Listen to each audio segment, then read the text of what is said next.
and relying on renewable resources in locally organized agricultural systems.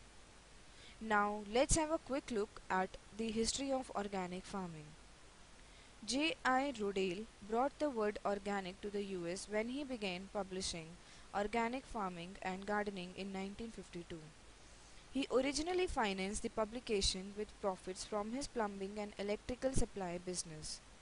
Later his son Bob Rodale took over the family publishing business and started the Rodale Institute to conduct research on these methods. Organic farming helps in promotion of biodiversity. Let's have a look how. Organic methods such as rotating crops to build soil fertility and naturally raising animals helps to promote biodiversity, which returns health to each species. Organic farms are heavens to wildlife and hence our ecosystems are improved as well. By respecting the natural capacity of soil, plants, animals and the ecosystem, organic agriculture aims to maintain a high level of biodiversity within the agricultural landscape. It makes the use of natural ecological functions to enhance both productivity and pest and disease resistance. Synthetic fertilizers, pesticides, and genetically modified organisms negatively affect both health and biodiversity. By respecting the natural capacity of soil, plants, animals, and the ecosystem, organic agriculture aims to maintain a high level of biodiversity within the agricultural landscape.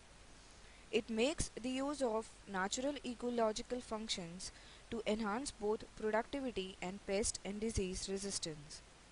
Synthetic fertilizers, pesticides, and genetically modified organisms negatively affect both health and biodiversity.